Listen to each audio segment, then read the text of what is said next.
Hi hello నమస్తే welcome back to iDream media. ఈరోజు మనతో ఉన్నారు ఇమిగ్రేషన్ కన్సల్టెంట్ అయిన ప్రశాంత్ శర్మ గారు.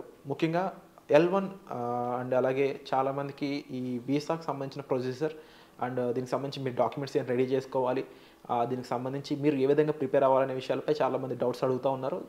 తప్పకుండా ఈ ఎపిసోడ్ చివరి వరకు చూడండి. నమస్కారం సార్. నమస్తే అమ్మా. సార్, ఈ L1 వీసా కానీ లేకపోతే స్టూడెంట్ వీసాకి సంబంధించిన డిఫరెంట్ వేరియేషన్స్ ఉన్న వీసాకి సంబంధించిన పూర్తి డీటెయిల్స్ ఏ విధంగా ఉంటుంటాయి, వాళ్ళకి సంబంధించిన డాక్యుమెంట్స్ అనేవి ఏ విధంగా ఉంటాయి, అండ్ ఒక కన్సల్టెన్సీతో వెళ్ళినట్లయితే వాళ్ళు ఎటువంటి బెనిఫిట్స్ అనేవి చూస్తారంటారు?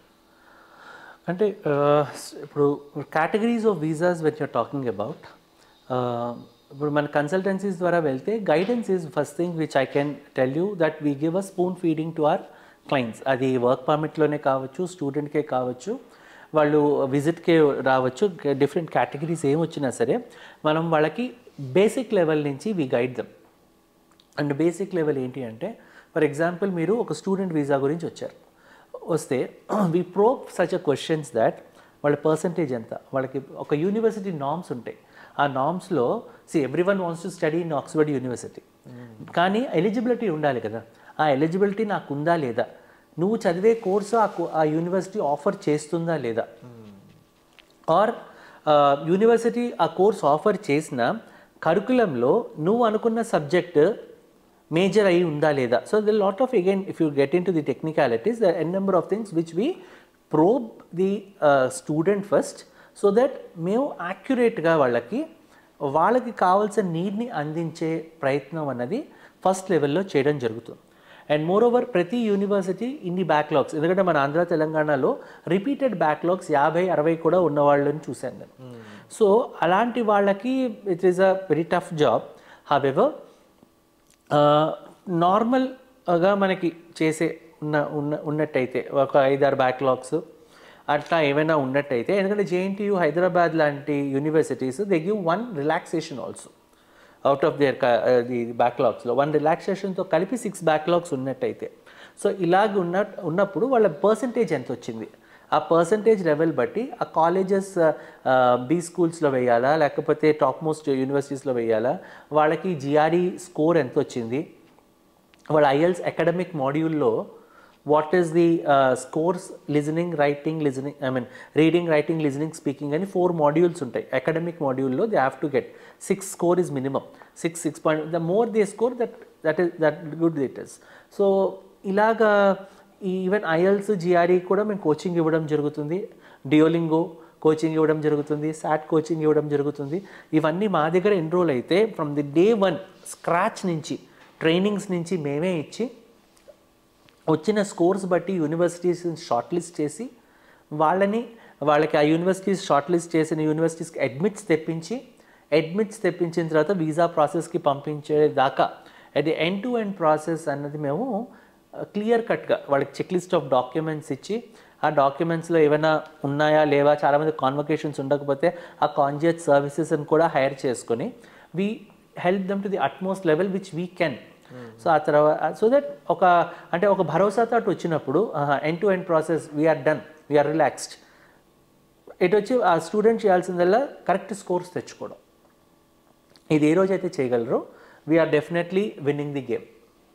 సో అది స్టూడెంట్కి సంబంధించి. అదే H1 ప్యాటర్న్స్కి సంబంధించి అనుకోండి, సో అందులో మళ్ళీ వాళ్ళకి చెక్ లిస్ట్ ఆఫ్ డాక్యుమెంట్స్ ఇస్తాము, స్టేజ్ వైజ్ ప్రాసెస్ ఎక్స్ప్లెయిన్ చేస్తాము, everything we give them an email so that రేపొద్దున మర్చిపోకుండా హ్యాండ్ అవుట్స్ ఇస్తాము.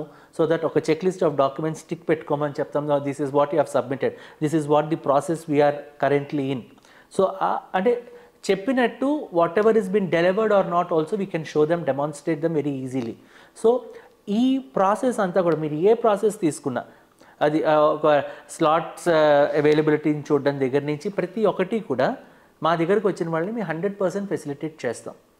So at the end of the day success అన్నది దైవాధీనం, కానీ మేము చేసేది మటుకు 99% యాక్యురసీ ఉంటుంది కాబట్టి success stories are also relatively high with us. Yes. And అలాగే సార్, యూనివర్సిటీకి సంబంధించి వింటున్నాను అంటే అందరికీ టాప్ యూనివర్సిటీస్ రావు కదా, బట్ అక్కడ అమెరికాలో ఉన్న యూనివర్సిటీస్ అనేవి ఏ విధంగా డివైడ్ అయ్యి ఉన్నాయి, అండ్ వాటిలో ఏది బెస్ట్ అనేది ఎలా సెలెక్ట్ చేసుకోవచ్చు? అంటే ఇప్పుడు యూనివర్సిటీ ర్యాంకింగ్స్ ఉంటాయండి, యూనివర్సిటీస్కి ర్యాంకింగ్స్ ఉంటాయి. ఆ ర్యాంకింగ్స్లో how old the university is, what courses are they offering. So ఇవన్నీ కూడా ఏంటంటే ఇప్పుడు క్యాండాలో అనుకుంటే డిఎల్ఐ నెంబర్ అని ఉంటుంది, అలాగే యూనివర్సిటీస్కి ఒక ర్యాంకింగ్ ఒక నెంబర్ ఉంటుంది, that you can verify it online. So most of them ఇప్పుడు ర్యాంకింగ్స్ గురించి దీని గురించి కాదు, ఇప్పుడు ఇండియాలో లాగా అక్కడ కూడా కోఆప్ ప్రోగ్రామ్స్, ఇంటర్న్షిప్స్. సో ఆ యూనివర్సిటీలో వాళ్ళకి ఎవరైతే వాళ్ళ అలూమినైజ్ ఉన్నారో, వాళ్ళ సీనియర్స్ ఉన్నారో, వాళ్ళకి ఎక్కడెక్కడ ప్లేస్ అయ్యారు. సో ఈ కాన్సెప్ట్స్ అక్కడ కూడా వచ్చేసాయి ఇప్పుడు. సో ఆ ఎక్కువ ప్లేస్మెంట్స్ అయ్యి కొంచెం బాగా ఇదే ఎవరైతే ఉన్నారో స్టూడెంట్స్, అలాంటి యూనివర్సిటీస్ని, లేకపోతే నా సీనియర్స్ అక్కడే ఉన్నారు, మా అన్నయ్యలు అక్కడ ఉన్నారు, మా అక్క వాళ్ళు అక్కడ ఉన్నారు, ఆ కాన్సెప్ట్లో వెళ్ళే వాళ్ళు కొంతమంది ఉంటే, same point of time my relatives are already settled there. So అక్కడ ఉంటే మనకి ఫుడ్కి, అకామిడేషన్కి ఇష్యూస్ రావని సెలెక్ట్ చేసుకునేవాళ్ళు. సో ఇది ఒక యాంగిల్ కాదండి. ఒక యూనివర్సిటీని, any university will give you a convocation. If you are on an F1 visa, you can get your EAD card properly and you can go for your H1. So ఈ వెళ్ళే వాళ్ళందరూ at the end of the day H1 is a settlement process. So ఏ university top ర్యాంకింగ్గా ఇదా అనేది కంటే కూడా నా బడ్జెట్ ఎంత, నేను చేయాల్సిన course or the offering or not, ఈ బేసిక్ లెవెల్స్ మీదే కాన్సన్ట్రేట్ చేసి జనాలు వెళ్తున్నారు. ఇప్పుడు స్టూడెంట్స్ ఆర్ వెరీ ఇంటెలిజెంట్. ఇప్పుడు ప్రీవియస్గా ఇప్పటికీ every year I'm seeing a change of students mind sets, students వాళ్ళ research works. It is a very good. ఇది నా దగ్గర చాలామంది SOPs రాయించుకొని వచ్చేస్తారు. చాలామంది యూనివర్సిటీస్, ఇదిగో ఈ యూనివర్సిటీస్ నాకు ఐఎమ్ ఇంట్రెస్టెడ్, నా సీనియర్స్ ఇక్కడ ఉన్నారు, నా కోర్స్కి, నా సబ్జెక్ట్స్కి, నాకున్న బ్యాక్లాగ్స్కి, నాకున్న పర్సంటేజెస్కి, these are the short listings I have which I have research, whether can you reverify them, whether it is correct or can you give me a better opportunities than this అని కూడా వచ్చే బ్రిలియంట్ స్టూడెంట్స్ ఉన్నారు. So these are all now media has gone very high అండి. So social media వల్లే కావచ్చు, college groups వల్లే కావచ్చు, వాళ్ళ సీనియర్స్ వల్లే కావచ్చు, వీళ్ళ సెల్ఫ్ అనాలిసిస్ కావచ్చు, kids today are really rocking. Wonderful sir. అయితే మరీ ముఖ్యంగా ఇప్పుడు చాలామందికి ఏమొస్తుంది అంటే డౌట్స్, ఒకసారి అక్కడ యూనివర్సిటీలో జాయిన్ అయ్యాక ఇన్ కేస్ మీరు చెప్పిన డిఫరెంట్ పర్స్పెక్టివ్స్లో వాళ్ళ రిలేటివ్స్ ఉన్న ప్లేస్ కాకుండా ఇంకో ప్లేస్కి, వాళ్ళ ఫ్రెండ్స్ ఉన్న ప్లేస్కి వెళ్దాం అనుకోవడం, వాళ్ళంటే కొంచెం సీరియస్ రీజన్ కూడా అయి ఉండొచ్చు. పలానా యూనివర్సిటీ ఇంకా బెటర్ ఆఫర్స్, బెటర్ లైవ్లీహుడ్, ఇది లేదు లైవ్లీహుడ్ బడ్జెట్ ఇష్యూ అండి. అందరికీ కూడా పార్ట్ టైమ్స్ ఎక్కడ ఎక్కువ దొరుకుతున్నాయి, నా సీనియర్స్ ఎక్కడ ఎక్కువ ఉన్నారు, పార్ట్ టైమ్స్ వాళ్ళు ఇప్పించగలరా.